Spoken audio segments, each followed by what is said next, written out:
All right, so we're going to go ahead and get started. I want to thank everybody for coming today.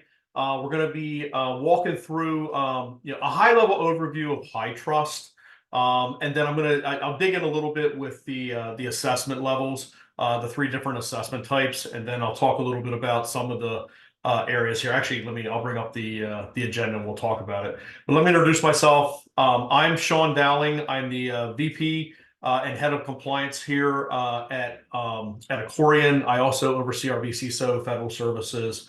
Been doing HITRUST for I guess probably coming up now 13, 14 years. Pretty much pretty close to the beginning, and got a plethora of background experience with healthcare organizations, large and small, and cybersecurity, IT, you name it. I'm also a new member, along with two other members of my team. We're been recently appointed to the HITRUST External Assessor Council. So we're excited about that as well. Today's webinar, I'm going to go through, like I said earlier, some high-level understanding of HITRUST. What is it? What does it do? Why you should be looking at it? We'll walk through a little bit about Acorian, who we are, what we do, how we can help your organization, not only through the HITRUST process, but some of the other areas that we specialize in. We'll talk specifically around the assessment types. The three levels of HITRUST assessment. I'll talk about what the differences are between them, and then we'll go into how you need to look at these and choosing the right one based off of a couple of different factors. We'll talk about how you should be focusing if you're going to be looking at a HITRUST journey. We'll go over the process that we here at Acorian go through to get people HITRUST certified and go through that whole readiness and prep side of it. We'll talk about a lot of the key challenges. I'd like to say a little bit of it, but there's a lot of key challenges right now, both from the security side as well as from just adopting a framework like HITRUST. And then I'll talk about how we get started, what you guys need to do next, the next steps. So let me jump in real quick, tell you a little bit about myself and Acorian. We're a global cybersecurity firm. We partner with organizations to work with them on their security, a journey. We want to make sure that companies understand cybersecurity and all the activities and processes that need to be in place in order to be, secure, build a strong, program, limit risk and vulnerabilities, and then ultimately come back and do the compliance work with organizations on becoming compliant, doing attestations like HITRUST or SOC or whatever else that you may be looking for from there. We do a lot of compliance work across a myriad of industries. Primarily, we do spend a lot of time in healthcare. HITRUST is one of our major areas that we focus on, but we do work in fintech and a bunch of other areas as well. We are one of a few firms in the world that do all the compliance standards. We do the entire alphabet soup of compliance. So, I do challenge people to try to stump me with a new standard that I haven't heard of yet. So if you got one, send it to me. Let me see if I can figure out if I know it or not. Especially nowadays, it's been a little difficult with all the state, standards and third-party stuff that's coming out. It's a lot, but we specialize in learning, what organizations need to do within these individual frameworks, and then how does that apply to your organization? Does it make sense to be following that framework or that standard, and or what else makes more sense, depending on what you guys do, where you're located, and the type of business you're in. Another area that we focus a lot on is our penetration testing side of the house. We do a lot of internal, external, cloud, network testing. We are PCI certified, both, we can do the ASVs and we are also QSAs. So that helps from that perspective. We do a lot of vulnerability scanning, red and blue teaming. Red teaming is kind of the big buzzword these days, especially with some of the things that are currently going on out there. And we'll talk a little bit about, the threat side of the house here shortly. But red teaming is a huge thing now, where organizations need to be testing and challenging their program to see where the holes are, see where the vulnerabilities are, what you need to do. So we have programs that we set up specifically with your organization, set goals, see if we can achieve that goal. Can we get in? Can we go to where we were trying to go? What do you got to do to fix that, bolster that, keep us and ultimately the bad actors out of it? But we do our testing side of the house. We do a ton of different types of testing as well. Most of it's listed right here. We do have some consulting and strategic approach services that we work with as well. Like I said, I lead the vCISO security team, but we work with organizations on their risk assessments, their posture, where they are in the cloud today. We do a lot of cloud security assessment work. Work with you on your third-party risk management programs. I'll talk a little bit later. We have a GRC-based tool that we have that one of the modules in there actually can help you with your vendor management, getting those questionnaires out to those vendors and processing all that information back. And then ultimately the goal really is, from the strategic side, is working with your organizations to understand what your program goals are. What do you have to do? Build that roadmap, build that overlay that says this is the program and this is what we're going to be doing. And then lastly, we do have a staff augmentation section of the organization where we'll work with different clients at different levels for giving them cybersecurity personnel, both full-time as well as contractually, development people, testing people, pretty much anybody. I mean, we really want to make sure that you're finding the right people. When you build this program, you're getting the appropriate people to come in and be able to run and manage the program that's put out there for you.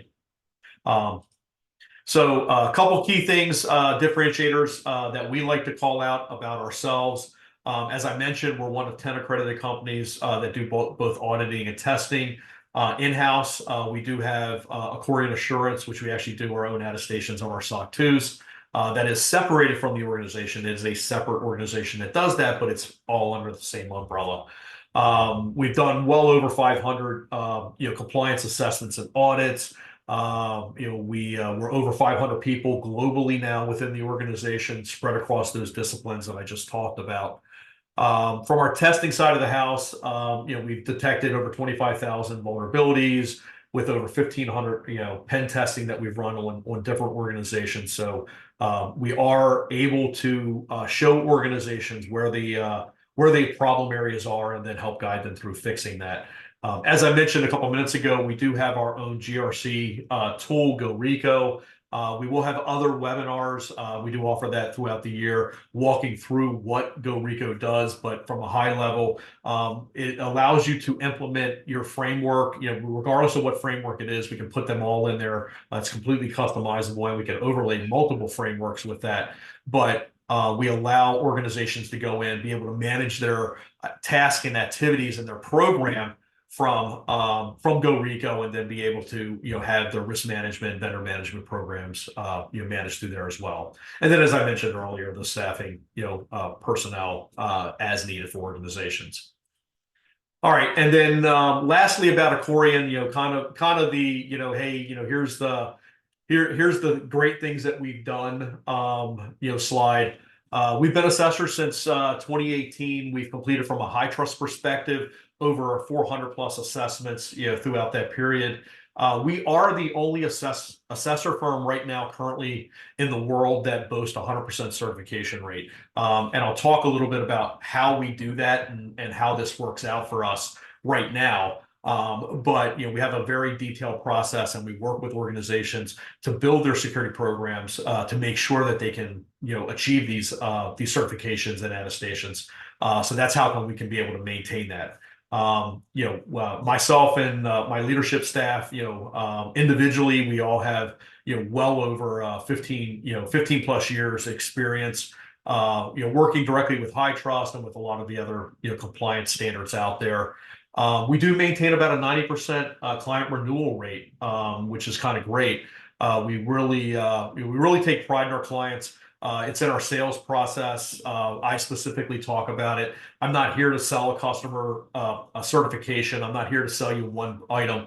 I want to partner with you throughout the life of your organization as your security, partner and program, manager, to help you throughout whatever challenges you're going to be going through there. And then lastly, as I mentioned earlier, myself and two of my directors have recently been appointed to the HITRUST External Assessor Council. Okay, that's all about us. Hopefully, that covers a little bit, details there. If you have any other questions about services or products that we support or provide, please, either reach out or, post questions for me.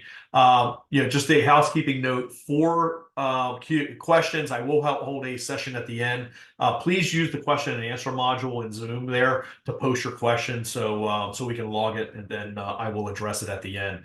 If I do see questions that are pertinent to what I'm talking about that pop up, I may address them during the presentation. So please don't wait till the end to put questions in. Okay. So why do we care about security? I think it's probably a loaded question at this point, given what's going on in the world today. I mean, just looking at some of the problem areas that have popped up here recently.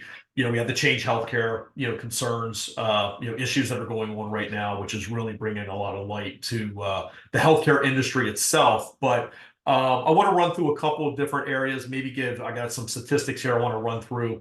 If you're looking for justification within your organization or even with yourself, why should you do this? Why do you have to go down this compliance path? This is kind of the bread and butter to that. There's so many new things going on out there. I mean, obviously everybody's been made aware of, you've seen all the AI stuff that's going on. It's absolutely crazy. There's AI in everything that's happening these days. So that's just one little small area, but we're seeing a tremendous amount of threats from an AI perspective, and we're working with organizations, HITRUST included, on building better frameworks, better programs that address some of this, the challenges we're going to see from the AI side of the house. But we're looking at that from a threat adaptive approach across the board as well. Security, obviously, capital and customers, you want to make sure you're presenting that your organization is secure with your customers and your stakeholders. You want to be able to exude confidence and be able to address, especially in today's world, that you guys are secure. You're doing the appropriate things that need to be done in your security program. You want to make sure that your stakeholders are satisfied with, your program, and making sure that, that you're addressing risk, you're minimizing risk within the program, and that you guys are, you have an active program that's working, to limit that exposure. The assurance of data protection, I think that kind of goes without, a whole lot of detail on that there. But, everybody has data. Everybody, regardless of the industry you're in, you need to protect it. You gotta take care of, the sensitive information that you're stewards of, and this is how you do it. The big thing here is, and we're going to go through this today. It's complex, it's costly, it's big. It's a big challenge. So, you got to have partners that will help you guys work through this process to make sure that you're doing all the right things, and you're spending the dollars and the effort in the right places. So let's talk a little bit about the statistics. And this is updated. We had I just recently updated this information here. And it's pretty staggering if you look at it. As of this year, there's been over 30 billion records breached in more than 5,000 publicly disclosed incidents. This does not include the information from the current Change Healthcare breach that's going on. So I think the numbers are still coming in out there, but it's significant. And so that again, this is going on. Plus, we're aware of I think there's at least two or other relatively major breaches that have happened in the past month that just aren't getting the press that Change is right now. Obviously, healthcare is the primary target, from ransomware, that's where the bulk of the data is. But don't think for a minute, if you're not in the healthcare world, that you're not a target. We're seeing breaches across the board, fintech, manufacturing, small mom and pop shops that do all kinds of little things. We're seeing, billing companies, we're seeing, small, organizations that do local services that are getting breached. You're not immune to this because you're not in healthcare. It's just, right now the target seems to be going that direction, but everybody is vulnerable to this. The bigger things here, like the cost of it, we obviously, with everything going on over the past couple of years, we've seen a significant increase in the cost of, for data breaches in the healthcare sector. So I think right now, Steve, as of end of last year, it's averaging about $11 million, which is about a 53% increase since 2020 in the cost of just having a breach. I'll briefly run through, I'm not going to run through all these here, but the highlights, really, what we're looking for here is, understanding, that there is significant cost involved in this. If you do get breached, it's going to cost money. I mean, that's what it is. So, and I like to tell organizations up front, this is my scare tactic slide. If you don't do what you need to be doing, if you're not doing your due diligence in your program or building your program the way it needs to be prepared to pay for it at this level. This is where, you pay for it up front or you pay for it on the back end. Big thing that we're seeing today, obviously ransomware attacks are they're the headline news. We've seen 70% increase over last year. 2024 is going to be even more compounded because of the AI stuff that's going on out there now. We're seeing concerns about what the source data of the AI is. So we're learning that bad actors have built backdoors in the code. So organizations that are taking AI code from like ChatGPT and some of the other models, they're not testing that code out to make sure that there's no backdoors in it. So we're actually starting to see an increase from that perspective as well. Phishing, everybody's subjected to phishing. I'm pretty sure everybody that's listening to me today has probably seen a phishing email in the last 48 hours, whether it be in your work environment or your personal environment.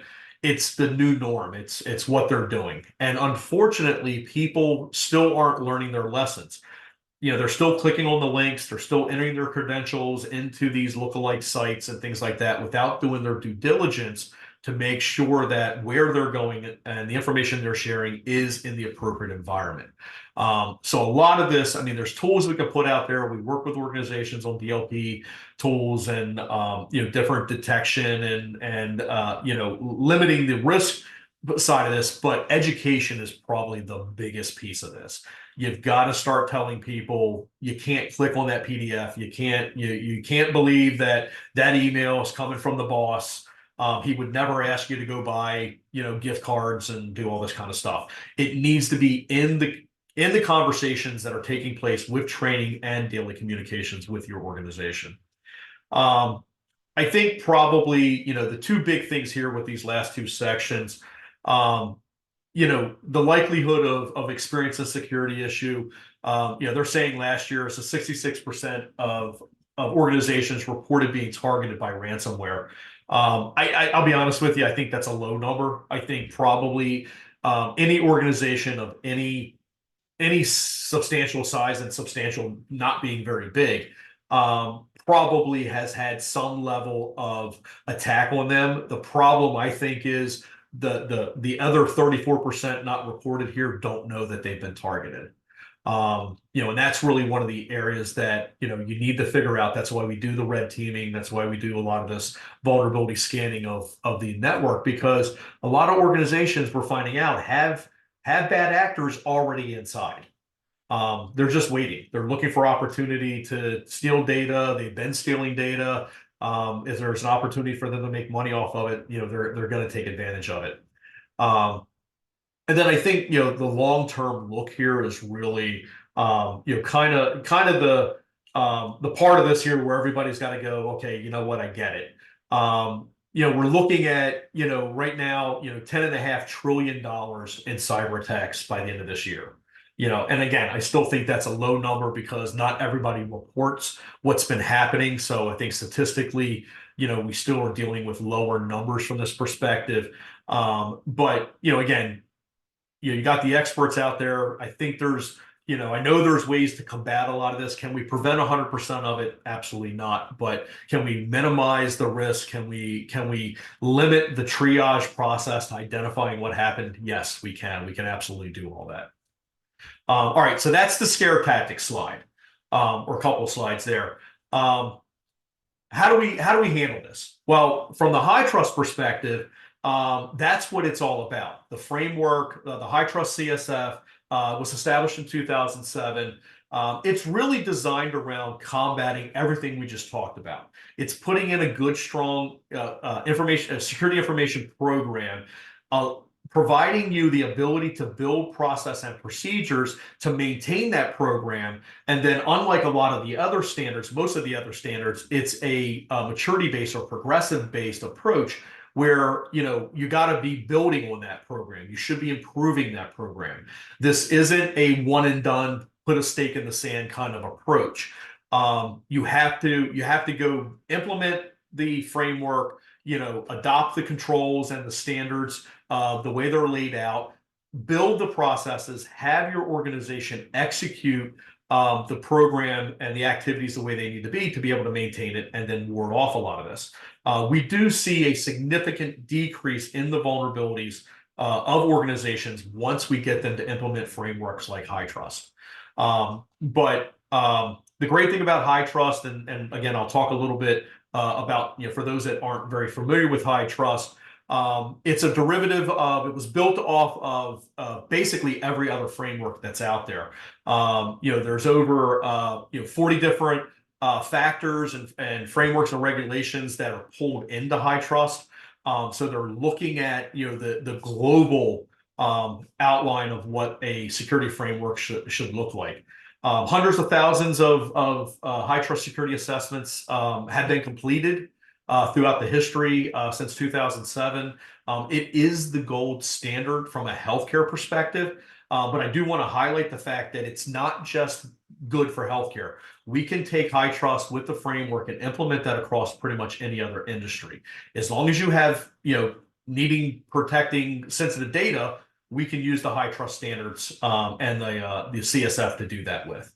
And they do have some easy-to-use tools and processes. The good news about HITRUST is, and probably the biggest thing we'll talk about down the road here in a couple slides, is going to be it's threat adaptive, and I'll talk more about that. But they are constantly updating the framework. They're looking at current threats out there. So what's the CSF? The Common Security Framework, from HITRUST, it's certifiable. It's a risk and compliance-based framework with prescriptive security and privacy controls. What does that mean? So we're based off of the assessment level that you go in with, what you're looking to do. We can scope your organization and what you do with protected data around, the framework. So that allows us to apply these 40 authoritative sources to that environment. It allows us the ability to overlay this into any industry. Again, it's security standards. It's not just driven by one specific type of industry. We scale it. So with the different assessment levels, and then also ultimately, I'll talk about those a little bit more. But the big one, the R2 assessment, there's even a more detailed scoping approach to this, where we're going to look at the size of your organization, what you do as a business, what your processes are for access to protected data. How many transactions do you have? Who are you working with? Who your client base is, things like that. So it's very prescriptive around what your organization does, as opposed to some of the other frameworks like SOC or ISO, where it's just a standard set of controls. You kind of pick and choose where you want to live in those, and then go from there. HITRUST allows you to drive down into specific areas of your organization to say, this is our most important part, or this is where we feel, we're most vulnerable with it, and we want to apply this framework to that there. HITRUST is designed, the framework is designed by security professionals, as I mentioned. Not only do the organizational people within HITRUST have a long historic background with security, they bring us in. They bring the external assessors in to consult with them and work on these controls and how the approaches need to be and how these assessments need to work. As I mentioned before, it's updated regularly. I know we just recently, because of everything going out, we've seen updates to ISO, we've seen updates to PCI, we've seen updates to SOC. And I think some of those, like, it's been several years, multiple years, that we've seen updates from them. HITRUST, they say they do it annually. We're seeing updates almost monthly now with the risk level that we're seeing out in the world. So it is being updated. It's being reviewed frequently. The last point there, it drives me into the next point of threat adaptive. You are looking at what's going on in the world today. How does that apply to the organizations that are adopting the framework? What new controls need to be implemented? What changes do we need to make to existing controls to modernize them or make them fit better into the organizations themselves? Going through the last few years, going through COVID and all the work from home stuff, we saw a very quick, significant shift in the way organizations do business. So HITRUST had to be very adapted to that. So we had to change, on-prem, controls to match what's going on now with the insurgents and the push of everything going to the cloud. We see a huge difference with people working in the office, so all those physical controls, we had to change how we do some of that stuff. Heck, we even had to change how we assess them because we couldn't go on site anymore. So we had to adjust how we're looking at your organization and doing the assessment work as well.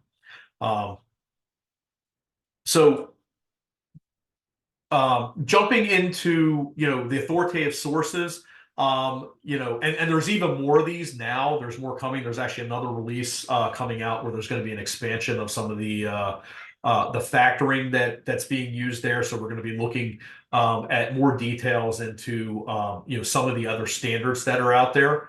But this is the baseline authoritative sources that HITRUST, the CSF, is based off of. So you can kind of see it encapsulates a lot of different organization standards that can be kind of picked up and moved across your organization, depending on what your requirements are with your organization, what your reporting requirements are, and organizations that you work with, what their needs are going to be.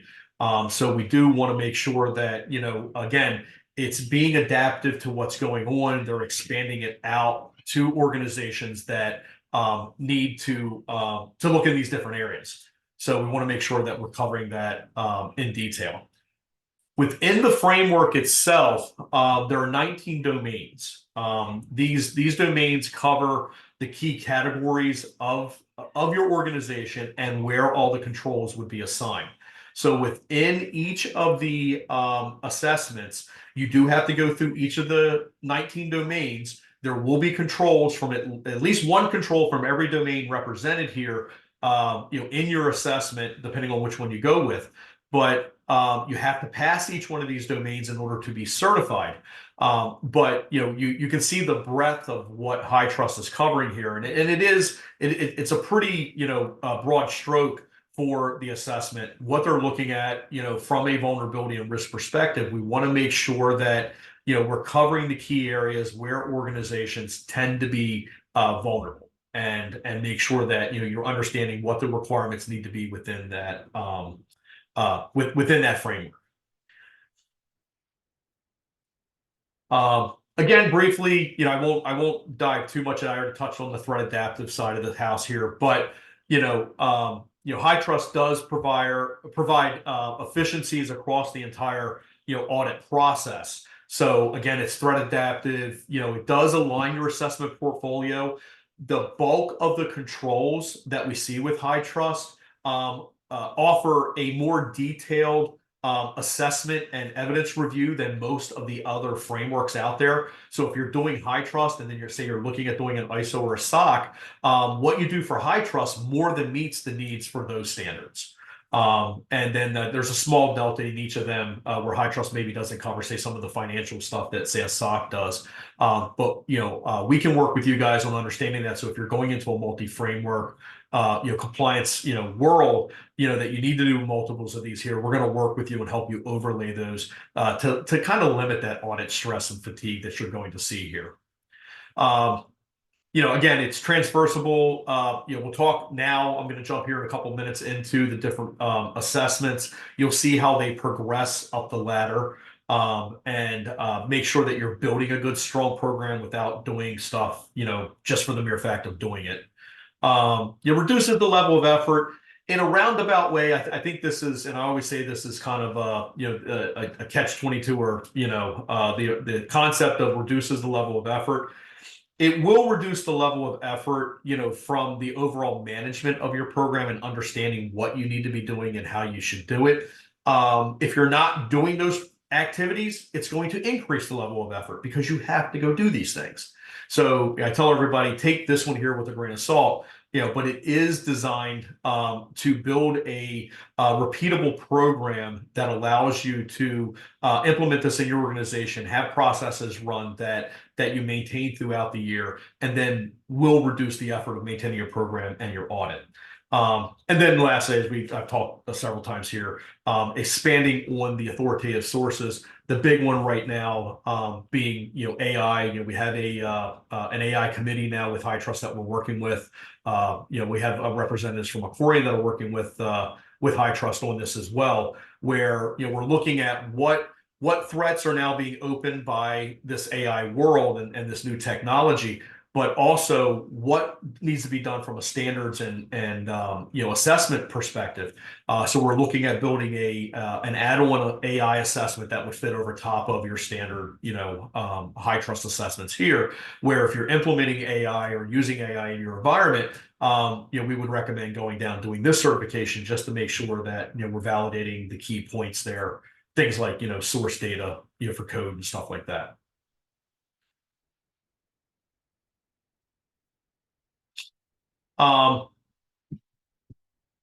Key question before we jump into the different assessment levels is what can be certified, because you'll hear this all the time. I hear this a lot with organizations coming in saying, we need to get my organization HITRUST certified.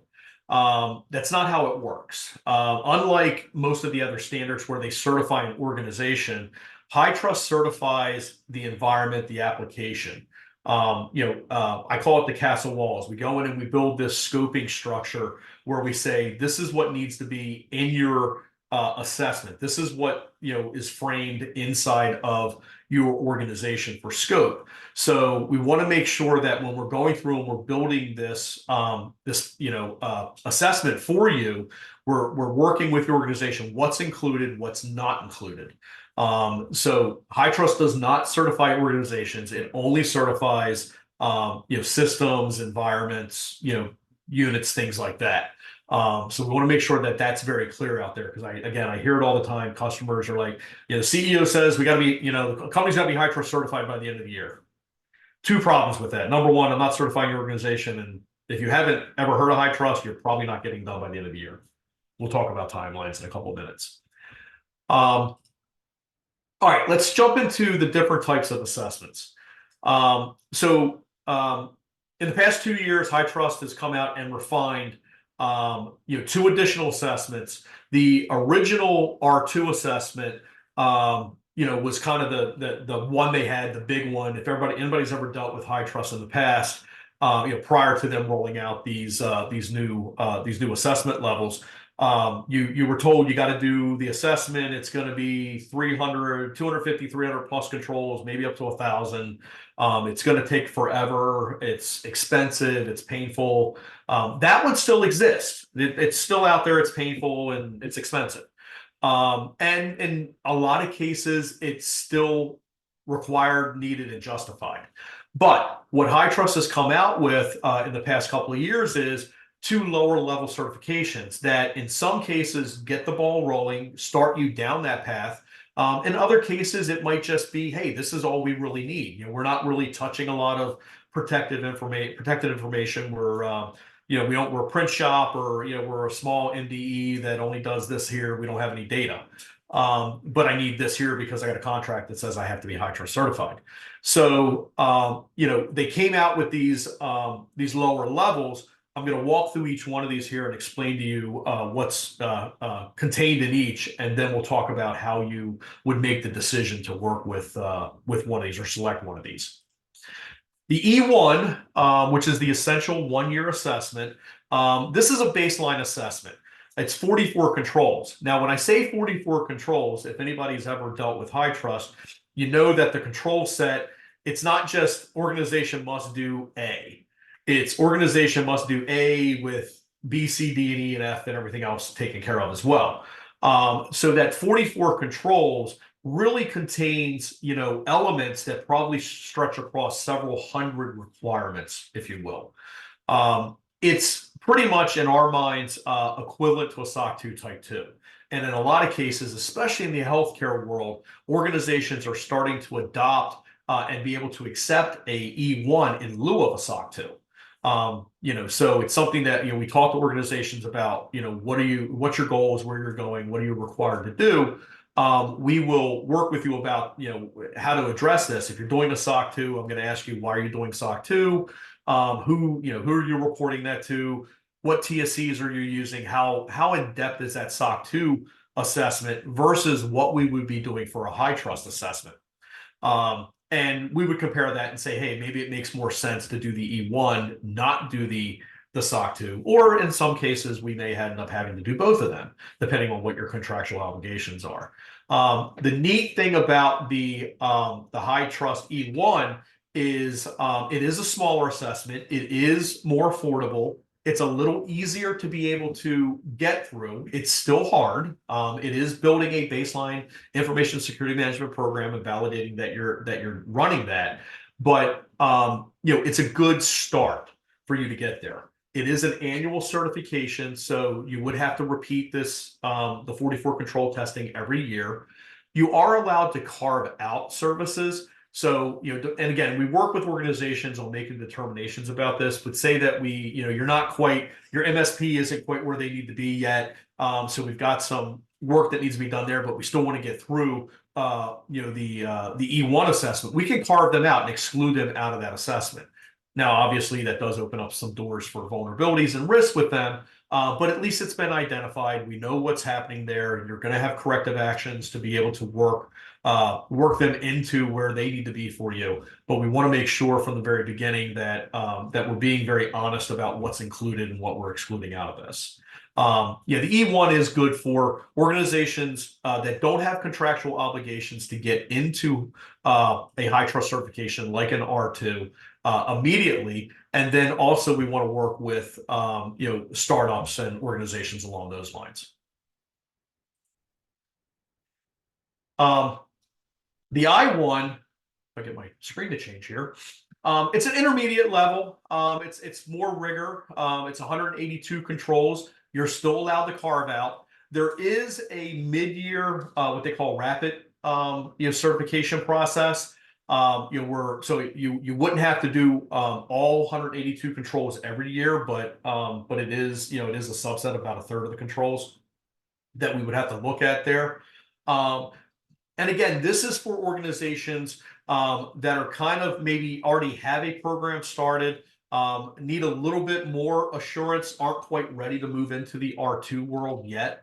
And one of the things that we do all the time is we'll take a look at where your scoping is for an R2. If you're 250 controls, 300 controls for an R2, and you got 182 controls for this one here, we're going to talk to you about, the economy of scale here. Does it make sense spending the money and effort just to do the 182 controls, or should you just go ahead and start working towards doing the full R2? So there is a scale there that we want to talk with organizations about and try to work through, what makes more sense with you with that perspective there. But again, we want to make sure that if you're an organization, you got 600 controls and you're starting this, by all means, let's start the I1. We'll get the baseline control set going, and then build into that R2. One key point to note here: the 44 controls from the E1 are included in the 182 controls for the I1, and the 182 controls from the I1 will be included in your base 250 controls for your R2. So again, you're not doing work for a specific assessment that's going to be throwaway or not be reusable.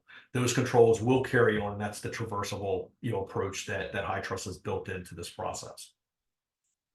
All right, and then lastly, we have the traditional R2, the big guy here. This is based off of scoping of your environment, what your organization does, how many records you have. There's a whole bunch of factors that go into this here. Are you overlaying other factors into this? Say we want to do add HIPAA controls, so we don't have to do a HIPAA risk assessment anymore. We can include those HIPAA controls in our HITRUST E1 or our HITRUST R2 process. Or do we have state regulatory factors like CCPA or Massachusetts, Nevada, Texas, stuff like that we have to include in because you have reporting responsibilities with that. So, you can grow the R2 from roughly 250 controls based off of the size of your organization and the factors. You can grow up to well over 1,000 controls, depending on what's going on, in your organization, how you access and use protected data. It is a 2-year cycle with the R2. So in the mid-year, they have an interim assessment. The interim would be 1 control from each of the 19 domains, and then we would also have to test any corrective actions. So in the scoring process, in order to pass a control, you have to score 63% or above in that control. If you score between a 63 and a 72, you could be assigned a corrective action. And those could be anything from, I've got my whips and whaps rolled out, and I've got most of my configuration, set up on it, but, I've got a couple, pieces that, need to be fine-tuned on that. Well, you still pass that domain, you pass that control in that domain, but you didn't score high enough in a couple of controls. So HITRUST wants you, again, be progressive, build on your maturity base, go in and improve your security stance. So in that first 2-year process, we're going to come back and say, hey, you had a corrective action on fixing your upgrading the configuration on your whips and whaps. Give me the status of where you are with that. If it's complete, let me test it and make sure that you're meeting the control standard. So again, we have those 19 controls in the interim year plus any corrective actions. So the R2, again, it's a heavy lift. It is a big deal. And I know everybody's questions right now before anybody posts anything is, how long is this going to take me? What should I do and how long is it going to take me? So first thing is, what assessment do we go with? I think I've touched on kind of the high level, from the E1, I1, and R2, where we would be looking, as your assessor, making recommendations to you. E1, baseline security, just getting started. You're a startup or you're a small organization that really hasn't had an opportunity to build an information security management program yet, but you're starting to take that serious. You're starting to move into that. You don't have a contractual obligation to be HITRUST certified at a higher level. And when I say that, we do have provider carriers and payers who are starting to issue mandates to vendors of theirs saying, if you're going to touch our data, you must be HITRUST certified. So we are starting to see this now, and I think that's just reaction to a lot of the breach of situations that have been going on. But we want to make sure that you're not required to be at a higher level. You're putting effort into something that's not going to get you where you need to be. In the E1 world, for a brand new organization that hasn't really built out a information security management program, maybe you've got a handful of things out there, you've got some endpoint management, stuff like that, it's going to take you roughly about 10 to 12 months to go through the entire process. To get to the point where you would be compliant with an E1. And again, that fluctuates depending on where you are. I'll talk a little bit about the gap review and remediation effort. But depending on how mature your organization is, dictates how long it takes you to get through this process. So we want to, again, work with your organization about, where you live today, in your program, and then ultimately, where you're stepping into. The I-1, same sort of thing applies. Again, we're going to be looking for mid-level organizations. Again, maybe you're not mature enough yet to go through the full R2, or you have a large, set of controls that you've got to go remediate over the next 2-3 years, but we still need to get a certification done. So we'll come in, we'll do the I-1, build that baseline certification, and then work with you to get up to that R2 level.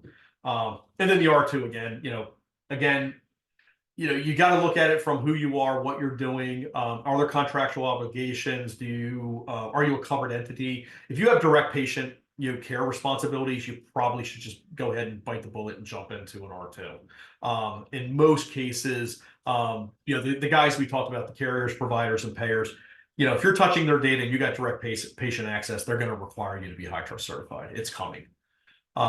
So when you're making that determination, you're looking at those key areas to say, okay, here's where I live on the food chain. Here's what it's going to take me to do. And I won about a year to 15 months on average.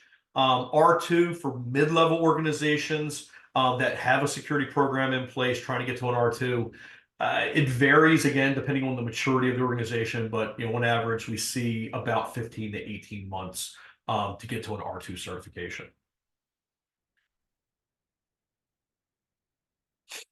There was a question that came in a couple minutes ago, and I've been trying to figure a way to circle back to this here. But the question is, what's the real difference in healthcare orgs that have reported security breaches by HITRUST status? So, and again, there's still some things that are coming. We're learning a lot, say, from the Change Healthcare thing here too, because Change Healthcare, they're part of United, so they're HITRUST certified. So one of the key things that we're looking for in all these breaches is obviously what happened. And sometimes it takes a long time to figure out what happened. But we want to make sure that we're understanding. Regardless if they were HITRUST certified or some of the framework were, compliant, what was the problem? So what we're seeing in most of these breaches, what I talked about earlier, it's end user stuff. About 85-90% of security issues within organizations are your end users. They're your biggest vulnerability. Phishing exercise or phishing attempts that were successful. People, clicking on things they shouldn't click on, entering their credentials, allowing a bad actor to get their credentials, create tokens, get access, to the backbone of the network, go in, run shell scripts, doing all these things that we're seeing out there. The domino effect from somebody clicking on something to, having to clean this up and assess the damage is massive. It's hours and weeks, tens of thousands of hours, total. It's weeks of work, and then there's, the fallout of reputation and cost and all that kind of stuff. What was, are there fines? Are there, fees that have to be paid? Of course, there's, cost spread across the entire board. But what we're seeing from organizations that are HITRUST certified, that are following the standards and protocol, we're seeing a very small number of organizations that are having breach issues. In most cases, and again, I can quantify this with some numbers from HITRUST down the road, but almost always with a HITRUST certified organization, it was an end user issue. The phishing issue, there was, there's ransom, problems where, say, like a dev department brought up a box and didn't tell the IT department. They put it up there. They put it on they put it in the production environment. Didn't have all security protocols needed on there. Had RDP loaded. Somebody got into it. Now all of a sudden they're in your network. And again, it's not because the framework failed. It's because the protocols that were set in place weren't being followed. So, David, to try to answer that question, it's really, what we're seeing is a low number of organizations that are following, say, a HITRUST framework, tightly and managing their program. Is it possible? Yes. Are we seeing it? Absolutely. But the bulk of what we're seeing is primarily, I'd say 95% of it, if not more, is user issue. It's, somebody did something against protocol, against process that they weren't supposed to be doing. So hopefully that answers that question. All right. Trying to get to wrapping this up pretty quickly here. In the accordion approach, I've talked a lot about this here. We're going to do a gap review with you. It takes about 4 to 5 weeks. We're going to work with you on what assessment you need, which one you want to go with. We're going to walk through each control. We're going to work with you guys on the definition of what each control means, how you need to implement it, what processes and your documentation need to be in place, say from a policy and procedure perspective. With that, we're going to help you build that roadmap, to remediate everything. This is arbitrary to how fast it gets you, how many problems you have and how fast you can get it done. I mean, if you got a whole bunch of people and it's not a whole lot of problems, you could probably get through the remediation effort pretty quick. If you're a small shop and you're one-man show, it's going to take you a little while to get through this. We have partners, we have MSPs, MSSPs that we work with that we can refer out to you to help with remediating a lot of this stuff. We have best practices and things like that we're going to work with you as well on that too. HITRUST requires incubation. And what this means is for documentation, PMPs that aren't currently in place, process documents, run books, things like that we're using for procedural documents, they need to be in place 60 days. So that means they need to be, reviewed and approved, implemented, trained, all that stuff, 60 days before the auditor can review it. The process has to be in place, and you have to show that you're following the process before we can test it. For technical implementations, and pretty much most configuration changes, major configuration changes that apply to the controls, they must be in place 90 days. So coming out of that remediation phase, that roadmap, execution phase, there's going to be a bake-in period where we have to, allow this stuff to work. The auditor is going to sit back, we're going to wait until, we've reached these guardrails with the timeline, and then start collecting evidence to say, hey, this process has now been in place for 90 days, and, and the tool's been working, and here's the evidence to show that. And again, because HITRUST is trying to build a scalable maturity model, the concept really is, I can't just go fix something, put it in today and say, hey, I did it, and get a check for it. That's not how it works. I have to show that you put it in, it's meeting the control standard the way it's designed, and that you guys are following the process. From a timeline perspective, once we get through getting everything remediated, we get through the incubation, there's the evidence collection phase, and there's been a new change that just came out with HITRUST. They're actually forcing us down to a 30-day window for collecting all the associated evidence for this. So coming out of that incubation period, or just shy of that incubation period finishing, we're going to start the evidence collection. We'll give you a list of population files and samples that we need, and screenshots, and suggestive evidence that we need from you to help show that you guys are following the process.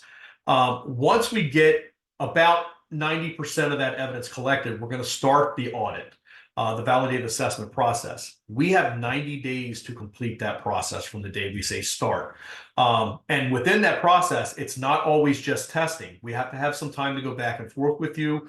Maybe some of the evidence you gave us didn't quite cover the control, so we got to be able to go back and ask more questions about this, get more evidence. We also have a QA process we have to run. I talked about the corrective actions earlier, where if you're not quite up to par where you need to be with the control, we have to actually enter those corrective actions into the HITRUST CSF tool so it can be tracked. There's a whole bunch of documentation to be done, and then we submit it.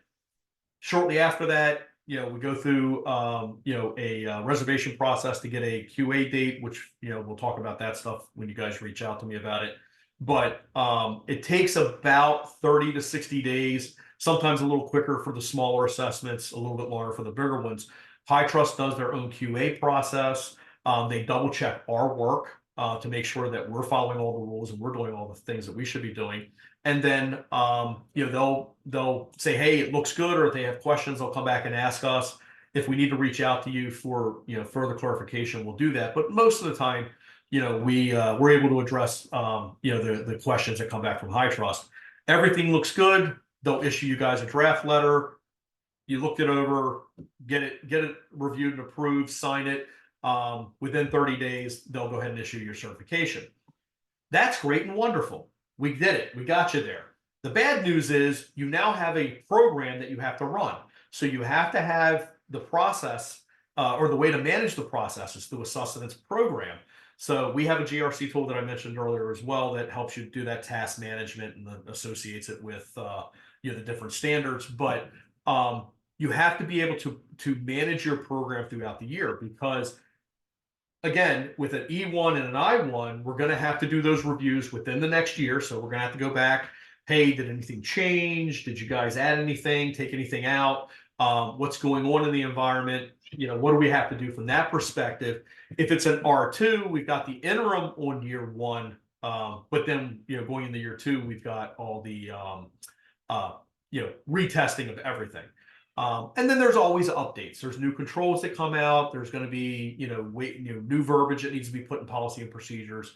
So it's a never-ending cycle, if you will. And this is why I said earlier, I'm not here to sell you one thing. I'm not here to sell you one product or service. I want to be your partner through this process because you need somebody that understands this and can help you manage throughout this entire manage your program throughout the entire process. All right, so we're getting close on time. I'm gonna scoring. The big difference here with the E1 and the I1, we're only looking at your implementation. That being said, and you'll hear HITRUST in their marketing materials talk about it's only implementation. It's no policy and procedures. That's not necessarily true. There are some P&Ps that would be required, or at least nice to have, i.e. the very first one, Control 0101 says organization must have a security information management program that's based off a certain framework. Well, that's a policy. So you have to document that and have that in place. So again, we'll work through with you on what needs to be in place for each one of these. But for your E1 and I1, we're only looking at the implementation scores there. The scoring on implementation must be at an 83% or higher to pass each control and each domain within that. When you get to an R2, the R2 opens up all 5 maturity levels: policy, procedure, implementation, measured, and managed. This is the weighted averages that look through those 5 maturity levels. But we want to make sure, again, the organization, in most cases, we're only going to be looking at the first 3, especially the first time through doing an R2. We don't want to get into the measured, managed. It's too complicated. And again, most organizations aren't mature enough yet to be looking at those levels. But we again, we want to make sure you have the appropriate documentation in place. You have your technical implementations done and you're following your processes. And like I said earlier, for an R2 to pass those controls, it's a 62% or above. Anything between a 62 or 63 and a 72 may require a corrective action for a specific control or set of controls. All right, last thing I want to cover here is the challenges. I think I've laid out a lot of these already today, so I'll go through these quickly. The framework is complex. It's hard. It's designed to be hard. It's unlike any other assessment you've ever done because it's so in-depth. It takes a very deep dive into your organization from across those 19 domains. So the challenge really is understanding the framework. There is an adoption course that HITRUST is now offering for free. We're going to actually be working with our clients on getting them through that with HITRUST. We highly recommend going through it so you can understand what the commitment is to this here. We talked about the gaps. We're going to do that gap review up front, but conceptually, a lot of organizations come in, they're like, oh, we're good, I don't want to do this. You have to do it, because I promise you, I've yet to come across an organization in all the time I've been doing this that would pass a HITRUST assessment without doing any type of gap review and remediation. Your controls, the control set for HITRUST will not match what you're currently doing today. It just won't. So you've got to go through that process. You need somebody to be able to walk you through that. Set expectations. You got to adopt the full framework. It's not, it's not something we could just do a portion of this. It's not, again, like I said, it's not a checkbox. It's not a badge on the website that I did something. You've got to follow the entire process. If not, you're going to waste time, money, and effort, and you're going to lose your certification, by not fully adopting and following it. Scoping, I didn't touch a lot on scoping today because it's pretty in depth, but it's very key that your assessor understand your organization, what you do, how you do it, where you live, who has access to what, to be able to build that scope through the different assessment levels to understand how your organization needs to be tested and what within your organization needs to be tested. Inheritance, again, there's partners and different organizations out there. Like I said, there's some MSPs we work with. You have, like, if you're an AWS or Azure, you can inherit from them. They're HITRUST certified, depending on what services you're getting from them. So it's another approach for the economy of scale. If you're using one of those organizations that are currently HITRUST certified and you're using that service that's covered, we can inherit their responsibility from them. We don't have to go in and test it, from that perspective. So it cuts down some of the effort that you need to do there. Your assessor should be able to, and hopefully will be able to, work through, what would be inheritable from these different organizations. The same thing applies to organizations that you work with. So your vendors, and other, if you got data coming from other organizations, you should insist that they start looking at HITRUST and become HITRUST certified. It makes it so much easier, instead of you having to do those vendor security questionnaires and stuff like that, just to receive a HITRUST E1 or I1 R2 report from an organization. If they passed it, they've covered every question you're ever going to ask them. And vice versa goes the other way. Talk to your third parties that you're working with, your providers and carriers, saying, hey, if I get HITRUST certified, can I just give you my report? I don't have to go do this 300 vendor questionnaire, security questionnaire thing. So you want to make sure you're looking at that as well. Maintaining compliance, I've said it 10, 15 times now. Maintaining your sustenance program is huge. Once you build it, you got to keep doing it. So you want to make sure that you have the appropriate people in place. You understand the roles and responsibilities required to manage the program. So, again, we'll work with you on understanding what you need to do from that perspective. All right. Lastly here, secure an executive sponsor in your organization. You got to have buy-in at the executive level. You can't go do this, one-off by yourself. We see it a lot. We have compliance directors and IT guys and stuff that come in and saying, I want to do HITRUST, and nobody else in the chain agrees with it. You start talking timelines, resources, and cost, and all of a sudden it becomes, they're not going to do that.